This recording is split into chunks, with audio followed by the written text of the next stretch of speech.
Hey guys, tonight we're heading deep into the heart of ancient Persia.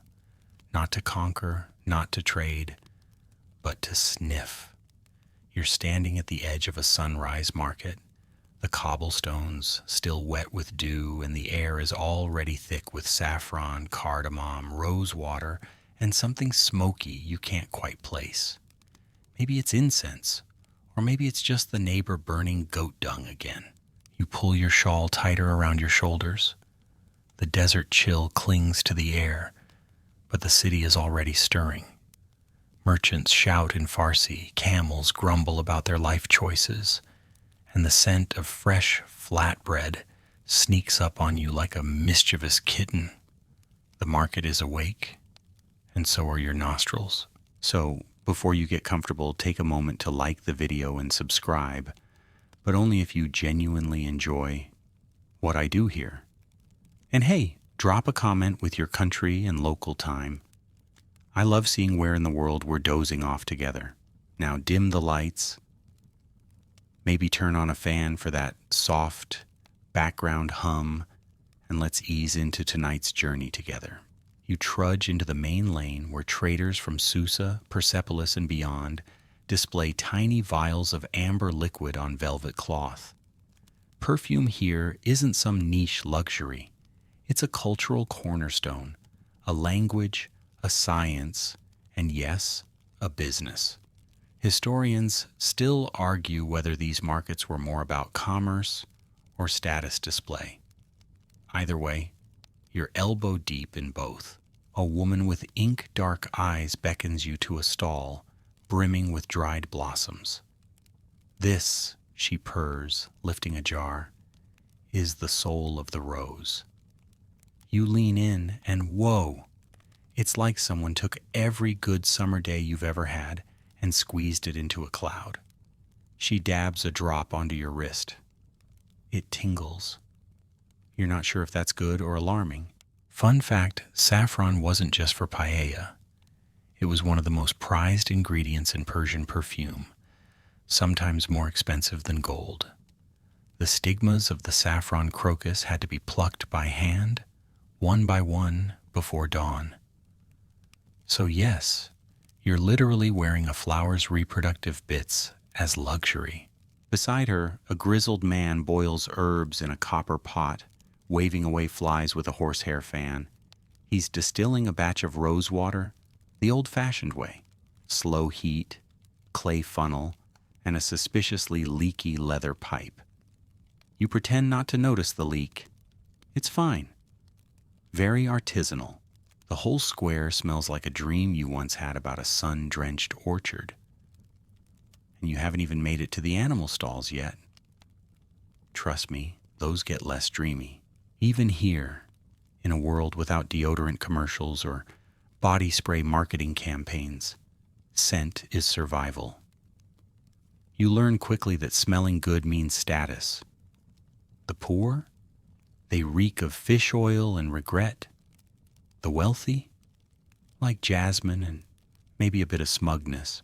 And yet here you are, a stranger with no coin, already learning to sniff out the layers of civilization from its very pores.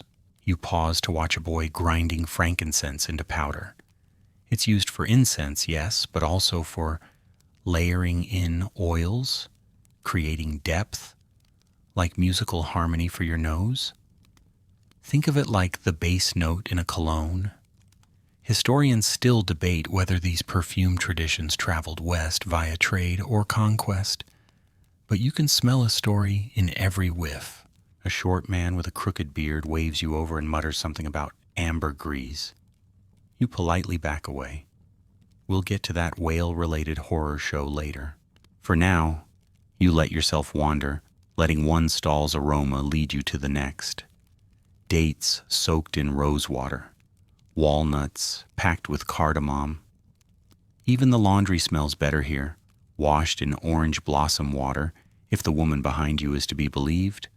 She's probably lying, but it's a lovely lie. As the sun rises higher, the scents evolve. Sharper, warmer, more intense.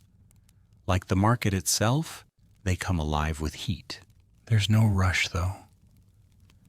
You're just a wanderer in a world where perfume is power, where flowers command armies of gardeners, and where you'll soon discover that behind every scent lies a secret.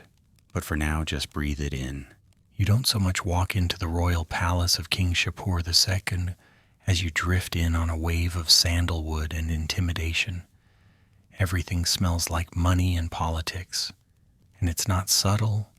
The walls are carved with lions, the floors are mosaics, and even the air feels perfumed, because it literally is. Behind the embroidered curtains, servants fan clouds of myrrh and cassia into the hallways, like scent ninjas ensuring the king's nose is always pleased. You're here on unofficial business, of course. Just a curious soul with a decent nose and a very flexible sense of personal space. The guards let you pass after a quick sniff inspection. You barely pass. Must be the sheep dung from the market still clinging to your sandals. Not a royal favorite. In the throne room, Shapur II reclines with the kind of relaxed menace only someone named the Great can pull off. He's draped in lapis-trimmed robes, ringed fingers tapping idly at a golden armrest. The real power, though, might be that tiny glass vial sitting beside him. Inside it is his signature blend: oud, saffron, rose, and a whisper of burned cedar bark. This perfume isn't just a personal indulgence, it's political. Historians still argue whether Shapur's preference for smoky floral blends was a diplomatic signal to the Byzantines or just a jab at his court rivals. Either way, everyone notices when the king changes his scent. It's like issuing a royal decree through your armpits. A court perfumer, likely the most stressed person in the empire, leans over a brass burner, adjusting ratios with the concentration of a bomb diffuser. You sidle up beside him. He flinches. Understandable.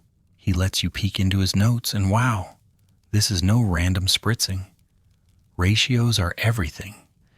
Even a drop too much civet can turn regal into rancid. 1 part rose, 2 parts oud. Heat the resin at sunrise. Let the blend steep for 3 days in moonlight. Yes, moonlight. You wonder if that's science or just poetic nonsense. Historians still debate whether this lunar soaking had any effect, but the ritual mattered more than the result. As the king waves for another dose, the perfumer fans a fresh veil of scent toward him, using a peacock feather.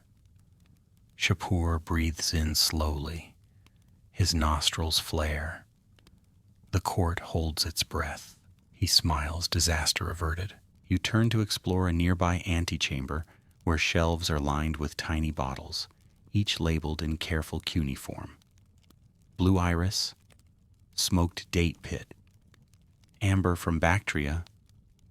There's even a locked chest rumored to contain the perfume of rebirth, a blend so rare it's said to revive even the most boring of banquets. One of the eunuchs tells you, sotto voce, that a rival noble once tried to out-perfume the king with his own custom scent. He ended up reassigned to goat-washing duty in the mountains. Nobody competes with the royal nose and lives to smell another day. In a quieter corner, you find a display of the royal family's personal scent seals, small ceramic medallions dipped in their unique perfumes. These are pressed into letters, wax seals, and even gifts, adding identity and intrigue with every aromatic touch. It's like a Snapchat streak, but with roses and prestige. The king's own seal smells like saffron and steel. The queen's? Lavender and clove. Sharp, but strangely comforting. You press one to your nose and feel like you're eavesdropping through time. Funny thing, The more you breathe in, the more you realize that here, perfume isn't just about smelling good, it's control, identity, even strategy. And just like that, you're summoned back into the throne room. The king has noticed you.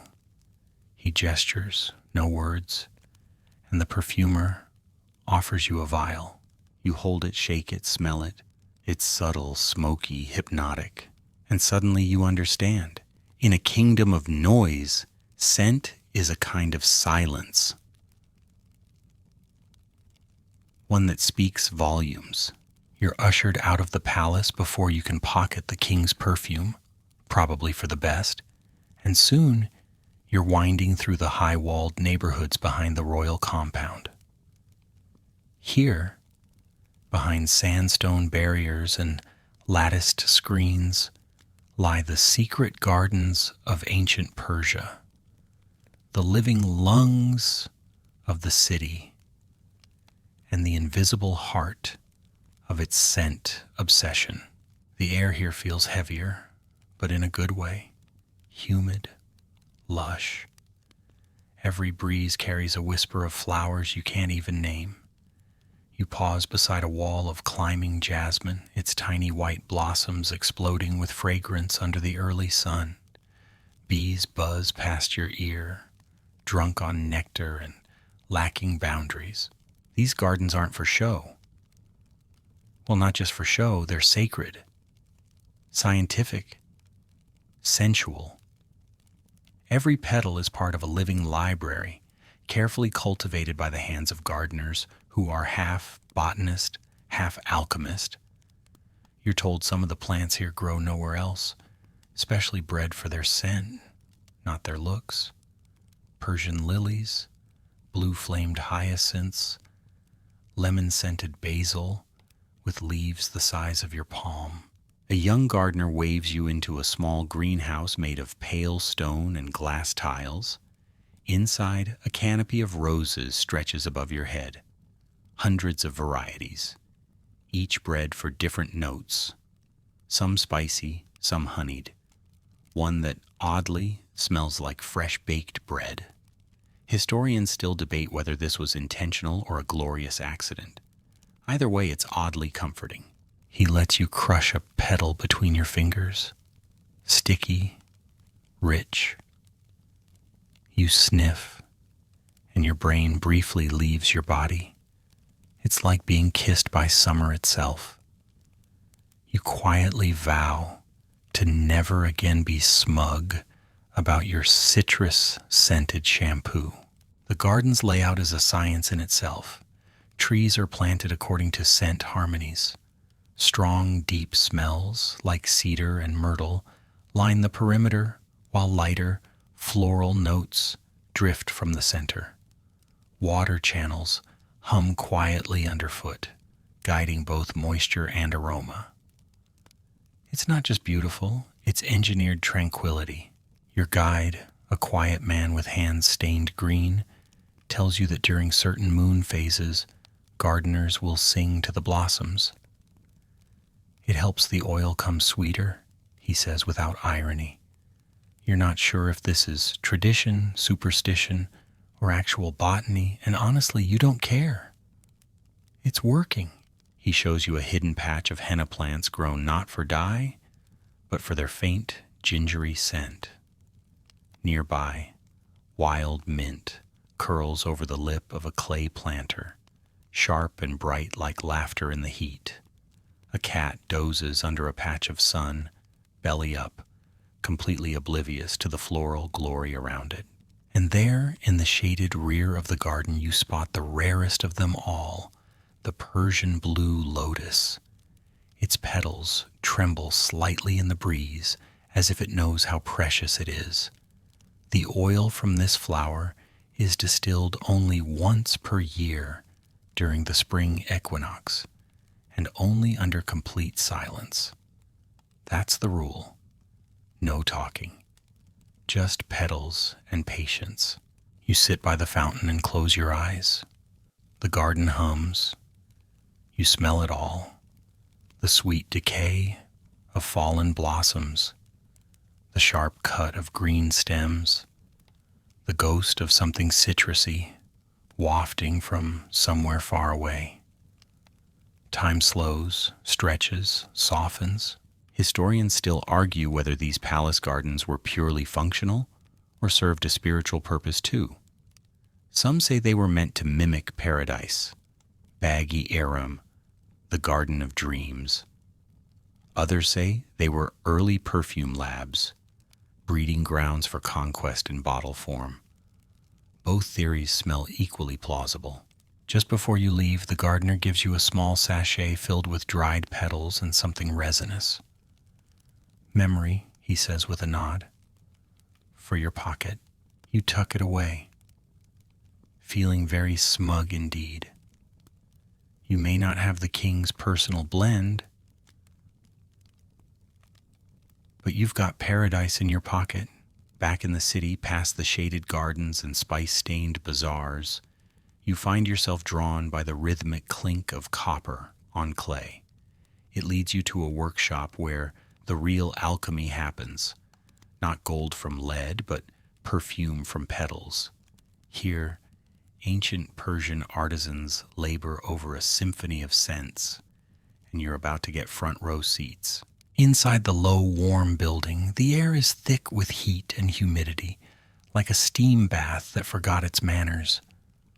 A long copper still squats in the center of the room, its bulbous belly gurgling as it distills what looks like muddy flour stew. You're told this is the first stage of rosewater extraction, simple in theory, tricky in practice, and capable of exploding if someone forgets to vent the steam. You step back a respectful distance. A boy no older than 10 tends the fire beneath the still.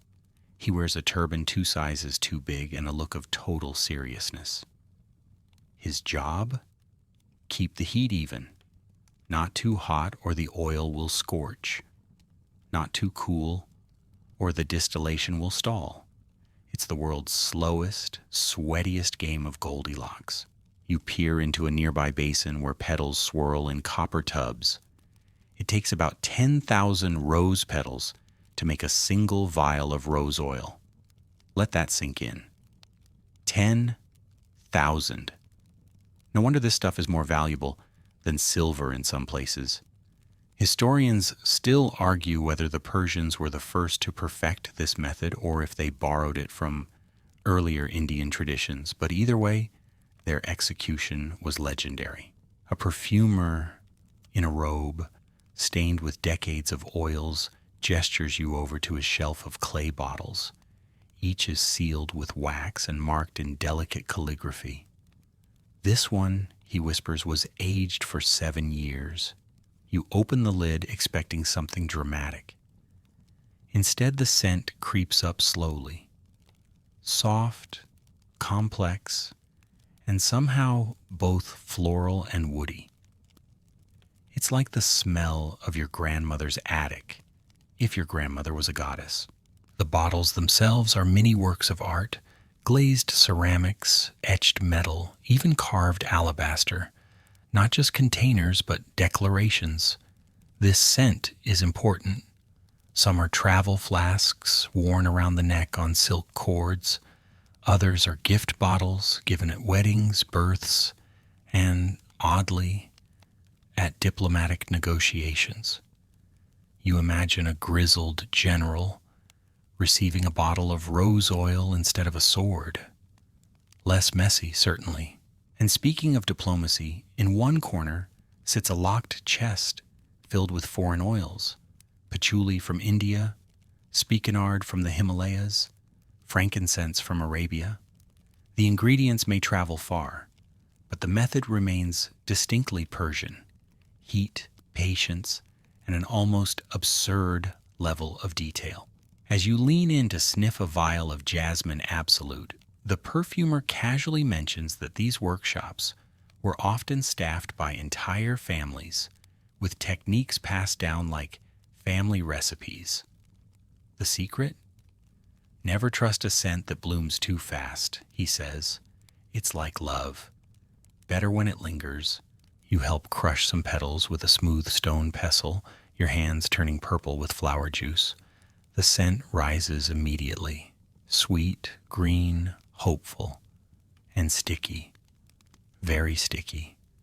You wipe your palms on your robe and are told gently not to. Now you smell like wet linen and regrets. Historians still debate whether the Persians preferred single-note perfumes or complex blends. The answer, as usual, is yes.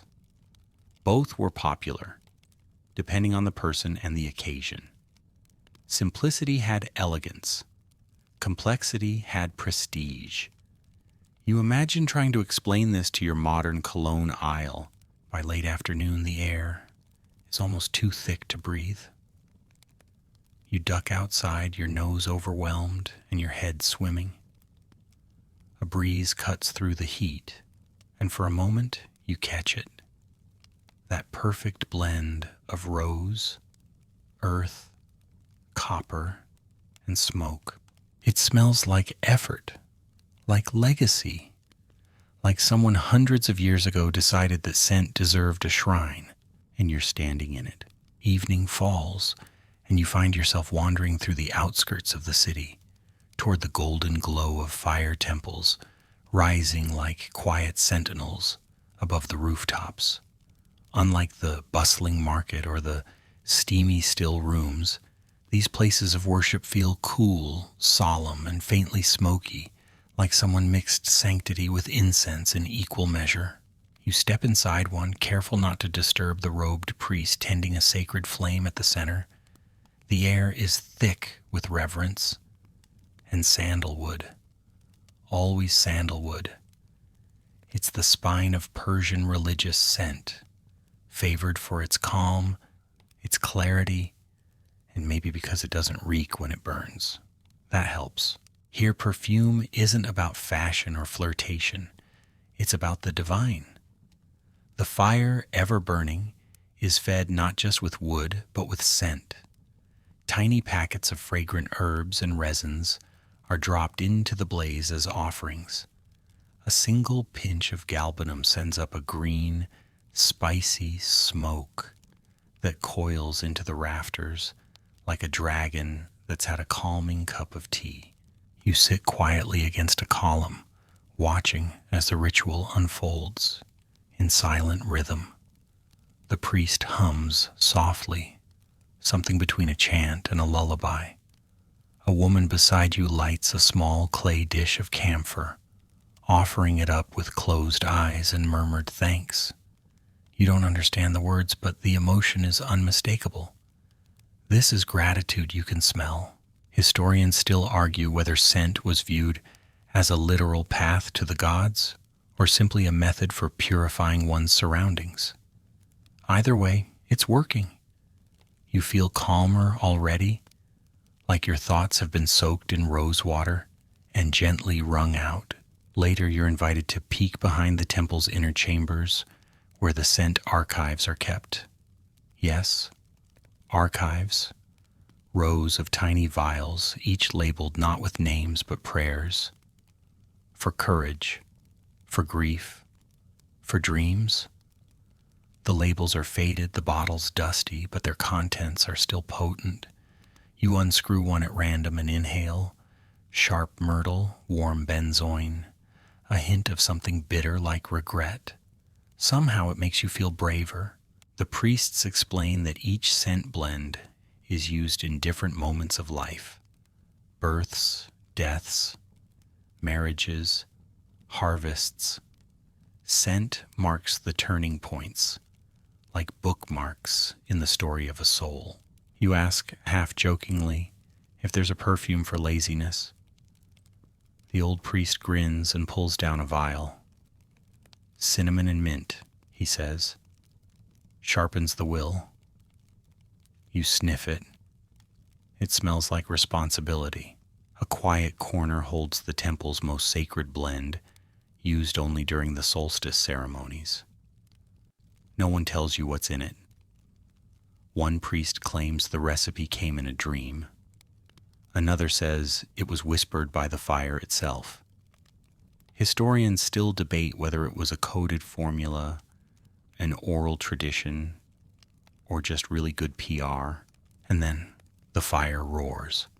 A fresh bundle of juniper is thrown in, and the scent leaps up, flooding the space with forest and flame. For a moment, you feel something stir in your chest. Not fear, not awe, but a strange kind of recognition. Like your ancestors smelled this too. Like the fire knows your name. You don't stay long. This is a sacred place, and even respectful wandering has its limits. You bow to the priest, whisper a thank you you hope translates, and slip back into the night. Outside, the air feels sharper, cooler, but still perfumed. Faint trails of incense clinging to your clothes like invisible souvenirs. You realize then that in ancient Persia, scent isn't just decoration, it's presence, it's memory, it's prayer. And right now you smell like all three. The scent of frankincense still riding your sleeve. You follow the dusk toward the city's edge, where the stone-paved roads turn to packed dirt, and the perfume merchants give way to camel caravans and salt traders. This is the outer rim of the empire's olfactory empire, the crossroad of ancient trade routes, where every breeze smells like 10 different countries trying to haggle at once. You're not here to buy spices. You're here to follow the trail of smell itself. Persia didn't just use perfume, it moved it. Across deserts, through mountains, over the backs of donkeys, and inside velvet-wrapped crates on ships that creaked with every wave. You sit beside a caravan master named Merdad, who offers you a cup of mint tea and a whiff of something dark and syrupy from a wood-stoppered vial. Sandalwood oil, he says, as though you're being introduced to royalty. From India. Took 3 months to get here. 2, if the monsoons are kind. 1, if the bribes are big enough. You learn quickly. Everything about ancient perfume is slow. Harvests must be seasonal. Transport must be careful. Even temperature changes can ruin an oil before it reaches its buyer. You watch a team of workers wrap ceramic flasks in wool, then place them inside larger jars lined with straw and resin. They're sealed with beeswax and prayer. Historians still argue whether the perfume trade was more valuable than silk or spices. Some scrolls suggest that elite buyers would pay in horses, slaves, or even gold for a vial of aged ambergris. Others believe scent simply piggybacked on the larger trade networks, like a shy cousin getting a free ride. But here, watching camels kneel beside crates labeled in a dozen scripts, you suspect it was always central. Merdad shows you a scroll map with ink trails curling across the empire, routes to India, Arabia, China, even faint lines reaching into the Mediterranean. This one here, he taps, goes straight to Babylon. They like sweet, honey, rose, maybe clove. Then he grins. Romans? They want everything. The louder, the better. He opens a chest containing imported resins, dragon's blood, which smells like warm spiced sap, myrrh, pungent and mysterious, and labdanum, which you mistake for melted raisins until it sucker punches your sinuses with musky power. You sneeze. Everyone pretends not to notice. One of the camel drivers lets you sniff a small cotton pouch. Inside is costus root, an earth-sweet, musky scent that lingers in your nostrils like a memory of wet soil after rain.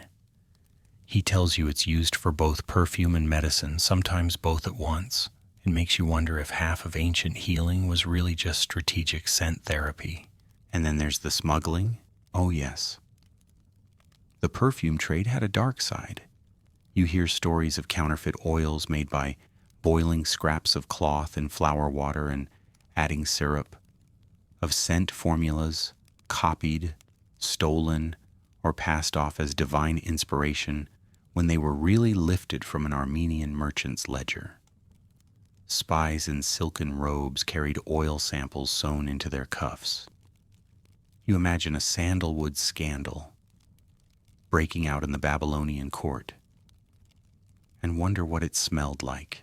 Still, in this moment, with a cracked cup of tea warming your hands and the scent of the world wafting from every crate, the trade feels noble, like some invisible diplomacy is happening through fragrance.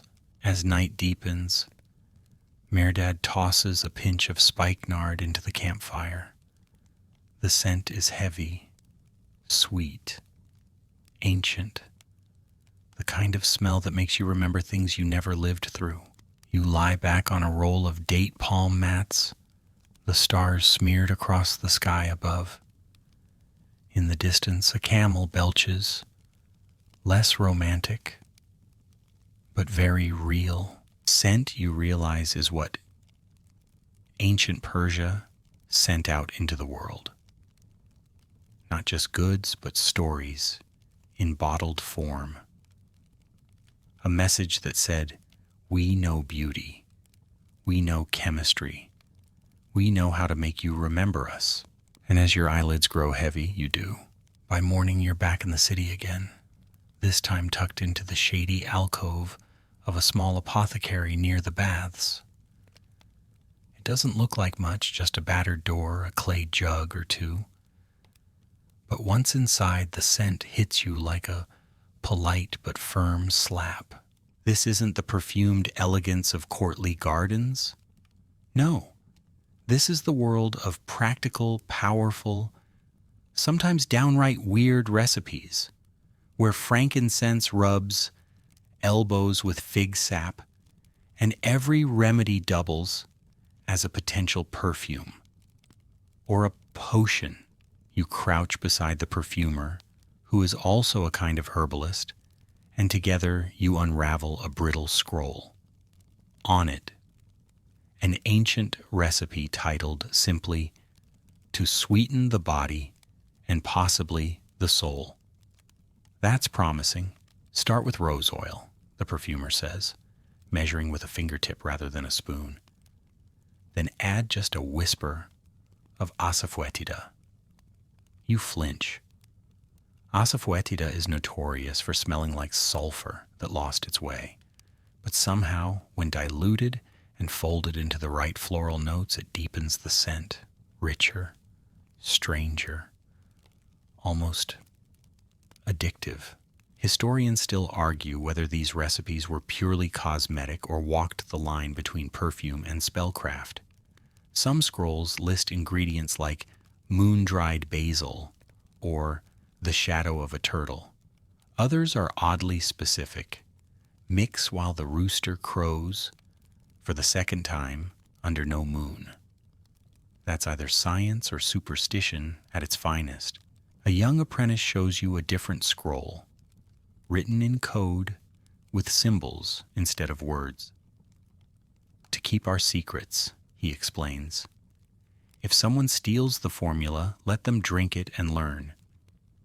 You sincerely hope that never happens. One of the blends includes powdered ant shell. There's a vial labeled Night Whisper. You open it and inhale. It's earthy, floral, a little salty. It smells like sleeping under stars, if that's something a nose could even understand. You want to cry or write poetry, or maybe take a very dramatic nap. Later, you help prepare one of the more eccentric recipes, a perfume meant to induce romantic dreams. Ingredients include saffron threads, fig leaf oil, and, wait for it, a feather from a happily mated bird. You ask how they determine a bird's relationship status. The perfumer just grins and shrugs. The smell knows. Some recipes are written more like poems than instructions. To become invisible to sorrow, wear the scent of a peach at dawn. Or, to speak without words, place clove oil behind each ear, but only on Tuesdays. You're beginning to think half the power of perfume is the story it tells while you wear it. And yes, the lines do blur with magic. You find one recipe tucked into a hidden drawer that claims to summon forgotten memories. Another promises luck in trade. One, ominously, is simply titled, "Do not use if alone." The perfumer tells you about khushbu, the ancient Persian word for good scent, which literally means pleasing wind. He explains that scent was believed to carry emotional weight, to shift the energies around a person, not just decoration, but influence. You start to see why a little bottle could hold more danger than a sword. You test a blend of cinnamon, vetiver, and dried apricot on your wrist. It warms with your skin. You can't explain why, but it makes you feel braver. There's a story, whispered, not written, about a queen who wore a perfume so powerful her enemies forgot their grievances and agreed to a peace treaty before dessert. You ask if it's true. The apprentice just smiles and says, "We still sell the recipe, but only to the very polite. Before you leave." The perfumer gives you a tiny roll of cotton soaked in something dark and unfamiliar. "For clarity," he says. You don't ask questions. You just pocket it. As always, outside, the street smells like dust and bread again. You inhale. It's good, but it's not magical. And that, you realize, is what makes perfume in ancient Persia so extraordinary. Not just the ingredients, but the intention. Every drop crafted with meaning, mystery, and maybe just a pinch of mischief. It's high noon when the soldier finds you. You were just minding your own business, sniffing a vial of almond oil that smelled suspiciously like cake, when he taps you on the shoulder with the blunt end of a spear. Gently but firmly, you're escorted, not quite arrested, not quite invited, to the nearby military encampment on the city's edge. Turns out you're about to learn that in ancient Persia, scent wasn't just for seduction or prayer. It could also be a weapon. Well, sort of. The commander, a leathery man who looks like he's fought both lions and bureaucracy, greets you with a nod. "You have a nose," he says bluntly. "Good, you'll help with testing." "Testing what?" you ask. He grins. Disguise.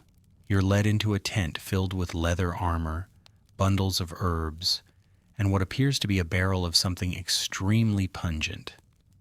A soldier opens the lid, and your eyes start watering instantly. "Garlic and goat tallow," he explains cheerfully. "Keeps predators away. Also wives." Turns out, scent was a serious tactical consideration in Persian warfare. Soldiers needed to mask their own smell when stalking enemies, or avoid carrying distinctive scents that could betray their position. Historians still argue whether this was a widespread military strategy or just one particularly creative general's idea, but the logic holds. A good nose can detect movement long before the eye can. You watch as one group of soldiers smears their armor with camphor, hoping to mask the human scent with sharp, cool overtones. Another group tries cedar oil mixed with clay, creating a kind of primitive camouflage both for scent and appearance. It's not glamorous. You've never seen so many warriors smell like furniture polish. Your role? Sniff and report. You give each soldier a rating based on how detectable their scent is from 10 paces. You feel ridiculous. They take it very seriously. One commander explains that in certain missions, scent was also used as a signal. Jasmine for advance, rose for retreat, myrrh for hold position, doused on cloth, burned over embers, or dripped onto arrows. These fragrant cues helped in low visibility environments. Especially useful when shouting would mean death. You hear a story about a siege where Persian troops used a blend of bitter herbs and smoke to make enemy tunnels unbearable. The blend wasn't poisonous, just deeply unpleasant. Think of it as ancient stink warfare. Your guide assures you that the enemy surrendered with tears in their eyes and clothes that had to be burned afterward. Of course, not all uses were offensive. Soldiers also carried comforting scents from home: dried lavender from a mother's garden, a scrap of cloth soaked in orange blossom water, a sealed vial of rose oil tied to a belt. These personal tokens weren't for battle, they were for courage, for grounding, for remembering why they fought. You watch a young recruit tuck a small bag of crushed mint into his sleeve. "My brother gave it to me," he says. "Says it keeps the fear out." You nod, pretending not to get choked up. In one corner of the camp, a scribe records test results: how long each scent lasts, how it reacts with sweat, how it changes after exposure to sun or rain. You peek at his notes. Civet too strong, attracts dogs. Musk blend causes sneezing, dangerous in ambush. Best results, cinnamon and ash. The commander walks you to the edge of the camp and hands you a strip of linen soaked in an herbal oil. "For travel," he says, "keeps the flies away and your spirits up." You take one last look at the camp, the rows of tents, the disciplined drills, the oil-stained soldiers polishing swords that smell faintly of flowers, and realize something unexpected. Even in war, the Persians understood the power of scent, not just to conceal or command, but to connect, because sometimes survival is about what you carry with you, and sometimes that means a blade in one hand and a bottle of rose oil in the other. You wake the next morning to the clatter of hooves, a rooster with a superiority complex, and the gentle pop of wax seals being broken. A courier has just arrived at the noble estate you've been loitering in. Don't ask how you got in. And with him comes something far more intriguing than military secrets or tax scrolls, perfumed letters. You're invited, by sheer charm and luck, to watch as Lady Anahita, a noblewoman with 10 rings on each hand and a laugh like wind chimes, sorts through her correspondence. The scrolls are tied with ribbons, sealed with beeswax, and most notably, each carries its own scent. "This one's from my cousin in Susa," she says, waving a note that smells like lavender and dried peach. "He always smells like he's in love with himself." She lets you sniff each one as she opens them, an olfactory tour of Persia's elite gossip scene. Rose and sandalwood for weddings, mint and sage for mourning, cinnamon and clove for flirtation. Historians still argue whether these scent cues were codified or informal, but clearly everyone seems to know the rules except you. One letter bears a sweet, sticky scent that reminds you of honey and rain. Anahita sniffs, sighs dramatically, and fans herself. "Ah, a marriage proposal from that man who sweats too much." She slides it into a box labeled "Maybe." You love her already. Scented ink is a whole art form in this world.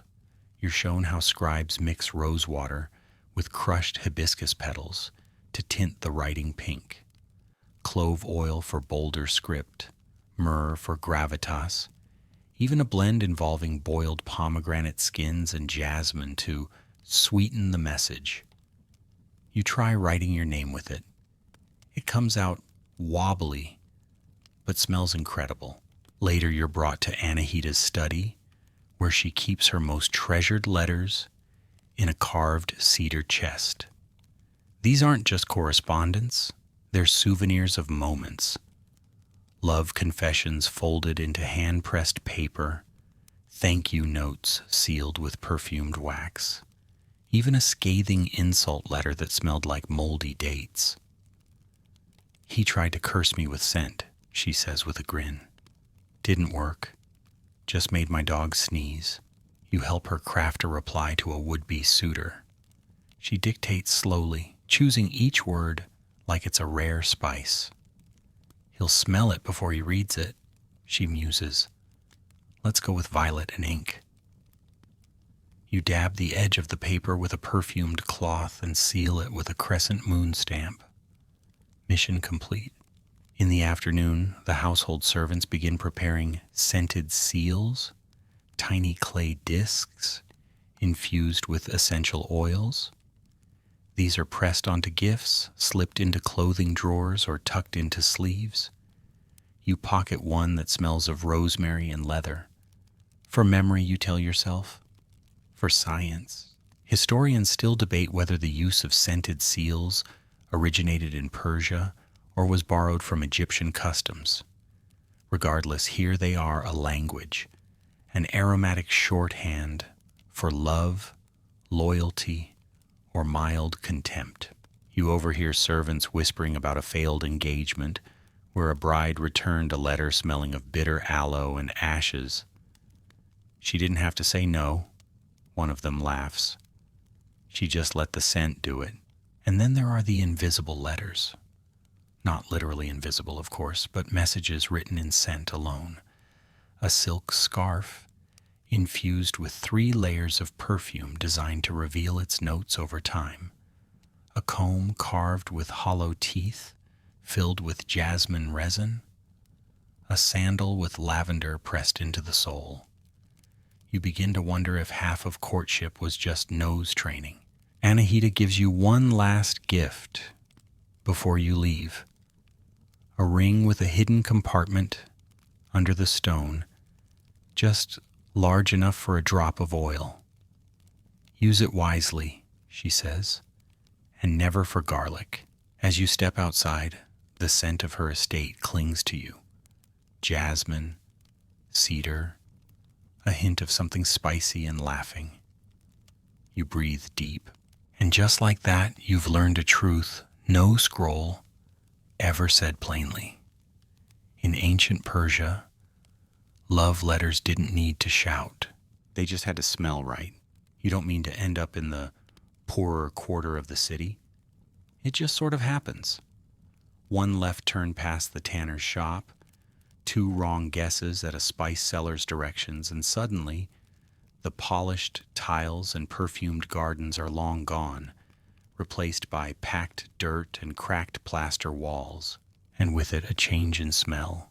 Here the air is still thick, but it's not rosewater and saffron anymore. It's coal smoke, goat fur, sour milk, and the unmistakable tang of fish left in the sun for one day too long. It's not bad necessarily, just honest. You wrinkle your nose and then feel guilty. Nobody here can afford sandalwood in their shampoo. In ancient Persia, scent was a status marker as much as silk or gold. You smell rich? You are rich. You smell like boiled cabbage and donkey sweat? Well, welcome to the working class. A local weaver named Ramin notices your distress, you're not subtle, and offers you a chunk of beeswax mixed with lavender. Stick it under your nose, he says, and pretend the rest of the world doesn't exist. It works, mostly. Ramin takes you on a short tour of his street, and you begin to notice that scent still matters here, just differently. Laundry is washed with ash soap and sun-dried on fig branches. Bread ovens burn aromatic wood when they can afford it. Olive, if you're lucky. Chickpea fritters sizzle in sesame oil, filling the alley with a smell that's somewhere between nutty and nostalgic. Children run by carrying bundles of herbs, pennyroyal and rue, tied with string. To keep the evil eye away, someone explains. Historians still argue whether these were true perfumes or protective charms, but clearly no one here is leaving their scent to chance. You pass a bathhouse whose steam rises with the smell of crushed coriander. Inside, men scrub each other's backs with rough mitts and gossip over hibiscus tea. You don't join. Wrong gender, wrong timing, wrong everything. But you're allowed to peek. There's an entire shelf of DIY perfumes, homemade oils, flower macerates, and one very suspicious jar labeled camel musk, probably. You decide not to investigate further. And then there's the street vendor selling noblewoman's perfume from a cracked ceramic bowl. It smells generously like someone tried to recreate a palace blend using vinegar and rose petals that gave up halfway. Still, it's affordable, and that's the point. Ramin tells you that some families keep a single vial of good perfume. Just one. It's for weddings, for funerals, for guests. You wear it when you want to feel like someone else, he says. You understand that perfectly. You're invited to dinner at a neighbor's house, where the food is simple, but the scent is incredible. Sumac-dusted flatbread, roasted eggplant, and pomegranate molasses that simmers in a clay pan until the whole kitchen smells like candy, having an existential crisis. After dinner, a small girl sneaks up and dabs something behind your ear. "My mother's scent," she whispers. It smells like basil, smoke, and almonds. You're too surprised to speak. Before you leave, Ramin presses a cone of hardened resin into your hand. "Burn this when you feel poor," he says, "or lonely. Same thing." You laugh, but you pocket it. As you make your way back toward the main road, you think about how scent reveals so much about a place. Not just wealth, but hope, pride, desperation, humor. Historians rarely write about the smells of the lower classes. Too ordinary, too fleeting. But now that you've breathed it in, it's unforgettable. Because even if you can't afford perfume in a bottle, you still carry one in your kitchen, your firewood, your clothes, and your memory. You're back in the wealthier quarter now, still dusty from the poor district, still clutching your cone of resin like it's a magic talisman. When a strange, sour-sweet scent wafts down the alley. It doesn't smell like any flower or herb you've encountered. It smells animal. You follow your nose until it leads you to a courtyard behind a perfumer's shop where the real work of creating luxury scents gets a lot messier than rose petals. Here, perfumes are made not just with flowers and spices, but with the help of creatures great and small, some of whom definitely did not volunteer. First up, musk. A merchant unfurls a cloth to reveal a tiny dried sack that looks like a shriveled walnut. "From a musk deer," he says, "Tibetan, a gift from the mountains." You raise your eyebrows. The process is grim. Musk pods are taken from male deer during mating season, often by less than gentle means. It's controversial even now. Back then, considered pure gold, when diluted properly, it gives off a deep, warm, slightly leathery scent that clings to the skin for days. Undiluted, it smells like a barn lost a bet. You try to look impressed and not nauseous. Next is civet, a substance extracted from the gland of a small cat-like animal. You lean over a jar, sniff once, and immediately regret it. It's sharp, bitter, and definitely not the kind of thing you'd expect in a royal perfume. You must let it breathe, the perfumer says, like a wine sommelier trying to sell you a bottle of skunk. Over time, it mellows into something almost floral. Almost. Historians still argue whether these animal ingredients were truly appreciated in Persia or simply tolerated for the prestige they added. Either way, nobles seemed willing to endure a little stink if it meant their scent lingered longer and impressed harder. And then there's ambergris. You're led to a sunlit room where a sealed clay jar is slowly opened with a ceremonial knife.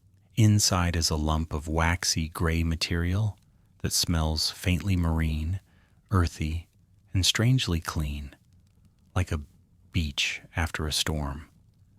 It came from a whale, someone whispers. Not directly from the whale, mind you, but after the whale digested it and expelled it. You nod politely and make a note to Google that later.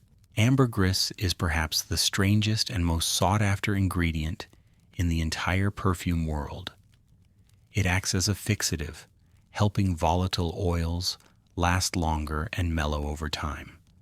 Some say it smells like tobacco and warm bread. Others say it smells like a wet bookshelf. You sniff and somehow smell both. There's even a jar labeled castoreum. The perfumer spares you the details. Just know it involves beavers and glands and is best not discussed over dinner. You help grind a few of these ingredients into an oil base. It's a slow, sticky process.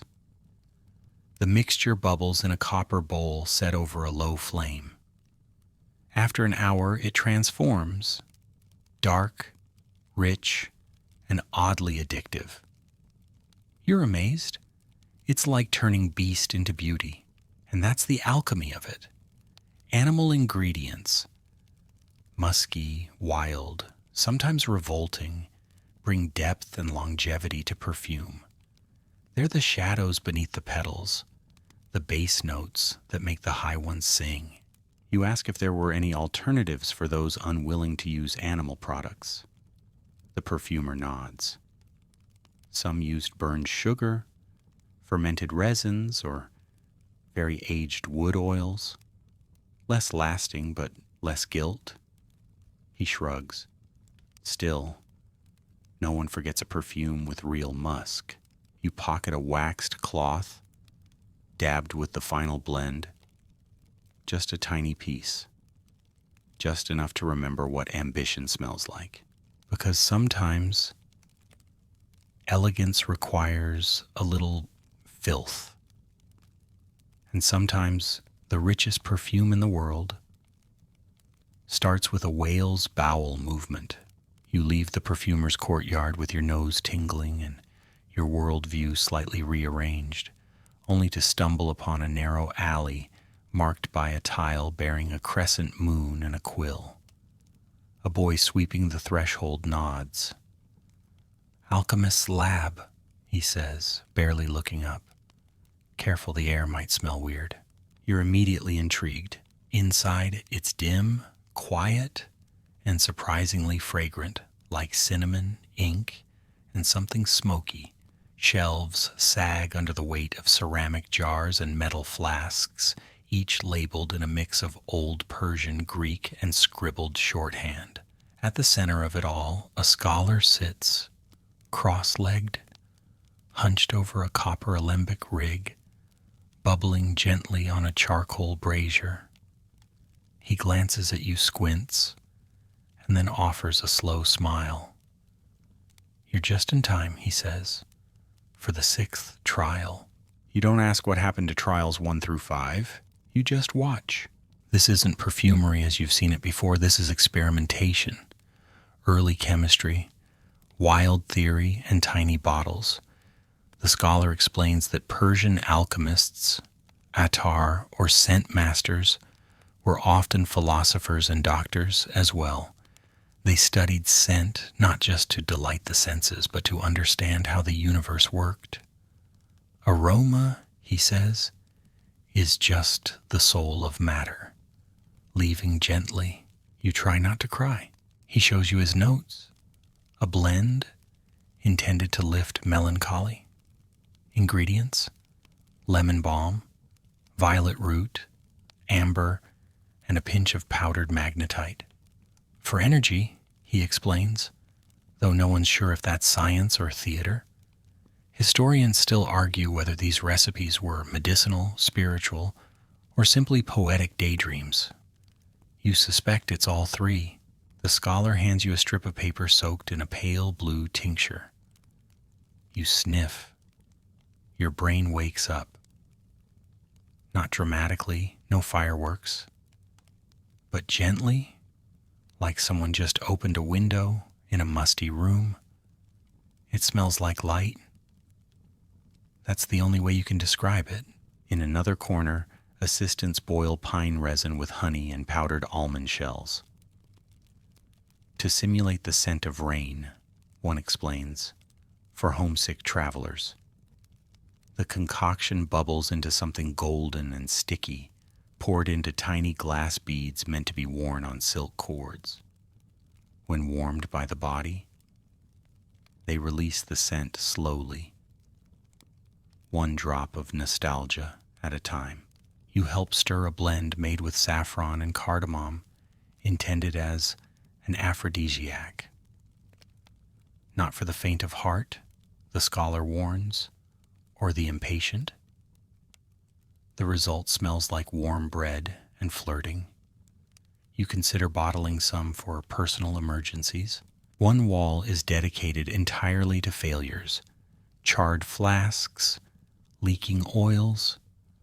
One jar emits a smell you'd describe as burned cheese on a dare. A warning label in red ink reads, "Do not revisit, ever." And then your host opens a locked cabinet. Inside are scrolls from India, Egypt, and even early China, each containing scent formulas, perfume philosophies, and diagrams of extraction tools. We trade scent, he says, but we also trade ideas. You spot something that looks like a prototype for a pressurized distillation coil, a forerunner to what chemists would use centuries later in Europe. Historians still debate how much Persian perfume science influenced Western alchemy. Some say it laid the groundwork for modern chemistry. Others say it was a parallel development. But you're standing in a room where someone once said, "Let's boil this flower and see what secrets it whispers." And that feels like the real beginning of science. Before you leave, the scholar gives you a tiny vial. No label, just a cork and a warning. One drop, he says. Use it when your thoughts get too heavy. You don't ask what it smells like. You already know. Because if perfume is an art, here it's also a philosophy. A question written in scent, left lingering in the air for those wise enough to follow their noses. You've barely had time to process the emotional impact of scent as philosophy when you're quietly swept up, literally, by a silk-cloaked stranger who appears at your elbow and whispers, "You look like someone who enjoys secrets." Naturally, you follow. You're led through the rear corridors of a perfumery that fronts as a luxury fabric merchant, past bolts of shimmering brocade and chests of spice-dyed velvet. There's a door hidden behind a curtain of hanging rose petals. Very dramatic. You approve.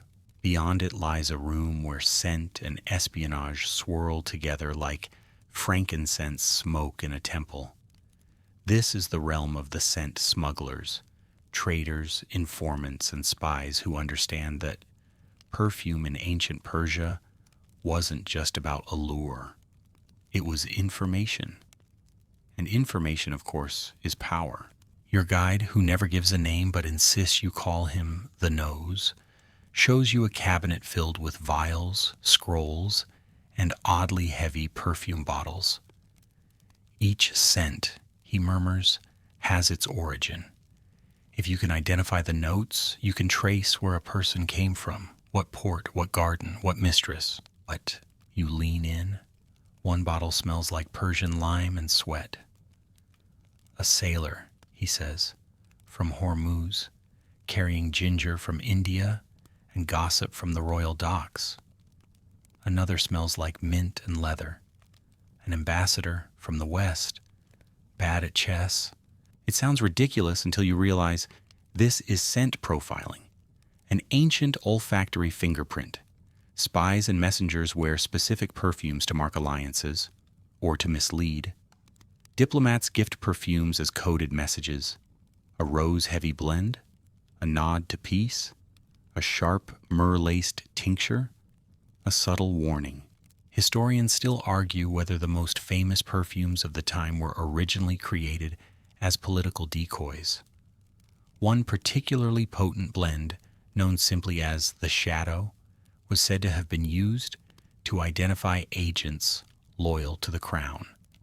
The theory goes that only trusted spies knew how to wear it correctly. Too much, and it gave you away. Too little, and it meant nothing. You ask what it smells like. The Nose uncorks a tiny jar. Your head spins. It's dark, sweet, and elusive, like trying to remember a dream while underwater. Then he shows you the fake bottles, decoys filled with diluted oils or distracting scents. A merchant might wear lavender to cover the musk of a hidden caravan. A noble might spray jasmine on a letter to mask the smell of a sealed pouch containing something far more dangerous. And yes, formulas are stolen. That's half the business. Competitors send spies to infiltrate workshops, posing as apprentices. One scroll on the desk is titled, "How to Replicate a Rose Without Roses." It involves no roses, just clever substitutions, apple peel, cinnamon bark, and the oil from a certain dried flower that blooms in total darkness. One particularly bold tale involves a disgraced perfumer who memorized the king's private blend and fled to Byzantium, where he sold it for a chest of emeralds and a house with 5 fountains. The scandal was so fragrant, it supposedly led to a ban on nose-trained apprentices from leaving the capital. You ask the Nose if he ever creates original blends. Sometimes, he says, but the best work is in the shadows, like perfume, meant to be sensed, not seen. Before you leave, he presses a small sealed packet into your hand. Open this only when you truly need to disappear, he says. You raise an eyebrow. Figuratively, he adds with a wink. Probably. As you step back into the street, you can't help but sniff the breeze differently. A cinnamon note on a passing merchant. A strange metallic tinge in a noblewoman's trail. A musky undercurrent in a foreign trader's wake. You realize you're starting to smell the stories. Because in ancient Persia, perfume wasn't just art. It was espionage. You're almost back where you began. At the city's heart in the golden dusk of the bazaar. But now your nose is different. Trained, tuned, tired, sure, but capable of reading the air like a book left open on someone's kitchen table. And just in time, too, because something familiar drifts past. A note of bergamot, aged sandalwood, and something floral? No, powdery. No, definitely amber. You follow it, weaving through a crowd of veiled women, vendors hawking sesame sweets, and a very enthusiastic rooster. It leads you to a shaded courtyard just off the main square, where an elderly man in a cobalt robe sits beneath a fig tree, surrounded by glass vials and velvet-lined trays. His table isn't marked by sign or banner, but everyone in the know comes here eventually. He's not just a perfumer, he's a blender, a master blender, where perfumers replicate, refine, and bottle. This man crafts entirely new olfactory experiences. You watch, entranced, as he adds a drop of bitter orange oil to a base of warm myrrh, swirls it twice with a hawk feather, then lifts it toward your nose. Try this, he says. It's called dust before rain. You close your eyes. It hits you like a memory that isn't yours. Damp stone, ripe dates, and a moment of silence before something important happens. It smells like a pause, like the breath the earth takes before it exhales. I try to capture time, the man says, shrugging. Other people chase beauty. I prefer stories. You're shown a few more blends. Sunset on a horse's back, saddle leather, hay, clove. First kiss in a grape garden, green fig, crushed violet, wild honey. Silence of the archive, dust, ink, rose leaves. Each one makes your breath hitch in a different way. They don't shout, they suggest. Historians still debate whether these kinds of story perfumes were widely sold or kept private among the elite. Some claim they were used for therapy, emotional or even physical. Others say they were simply indulgences for poets, queens, and very bored scribes. Either way, this man's table is a quiet rebellion against perfumery as mere adornment. He lets you create your own. You choose saffron because it reminds you of the garden, cedar because of the fire temple, and just a drop of civet because life is weird and messy and occasionally smells like a cat in distress. The result? Not bad. A bit spicy, a bit wild. You call it almost lost. He nods. You'll smell it again someday, when you least expect to. Before you leave, he tells you one last secret. Many of Persia's most famous blends were lost, not to war or theft, but to fashion. Scents fell out of favor, recipes went unrecorded, gardens stopped growing the right flowers. Perfume is memory, but it fades just like people. And yet, sometimes in a market in Paris or a village in northern Iran, someone will wear a scent that smells eerily familiar, and an old story walks back into the world. You tuck your new blend safely into your robe and walk slowly toward the square. The air smells richer now, fuller. Not because anything has changed, but because you've learned how to notice. At the edge of the market, a child chases a goose through a puddle that smells faintly of oranges. You laugh, because in a city full of voices, you've discovered the one that whispers, and it smells like 100 lifetimes. Dusk bleeds into night, and you find yourself back where the whole journey began, beneath a low archway of carved stone, in a walled garden at the edge of the city. You didn't plan to return here, but your feet and your nose seem to have a memory of their own. The air is cooler now. The clamor of the bazaar has quieted. The breeze carries the ghost of roses, the hush of jasmine vines stirred by evening air, and the dry warmth of sun-soaked stone still holding the day's heat. You sink onto a stone bench, and everything you've learned begins to settle. The formulas, the rituals, the perfumes that told stories, seduced kings, hid secrets, and soothed the dying. They swirl together in your mind like the layers of a complex scent. Not separate, blended. A garden worker passes with a watering can perfumed with diluted flower oils. It's not necessary. It's tradition. The plants bloom sweeter that way, or so they say. Historians still debate whether there's truth to that or whether it's just a poetic habit. But then again, when has poetry ever needed permission? A soft rustling behind you reveals a young couple walking the garden path, leaving a trace of scent behind them, something with citrus and something darker, heavier. You smile. They don't notice you. That's fine. You're only here to breathe. You recall the temples and their sacred blends, the soldiers dousing leather in camphor, the noblewoman sealing flirtation in violet ink. You remember the laughter of the perfumer's apprentice, the scholar stirring his dream tonic, the scent smuggler pressing a vial into your palm with a wink.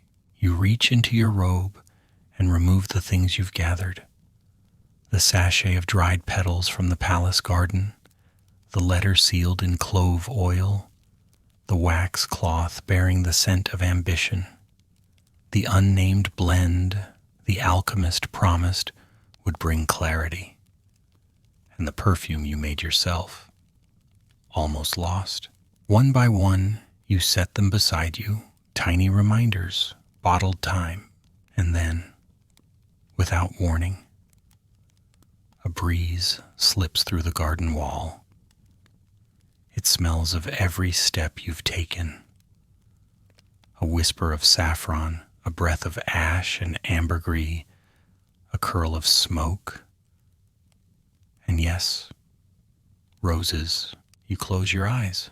This isn't just a story about perfume. It never was. It's about memory, ritual, the strange power of scent to carry you somewhere you didn't know you needed to go. Because even now, hundreds of years later, we still chase the same mysteries. What makes a moment linger? How can something invisible be so unforgettable?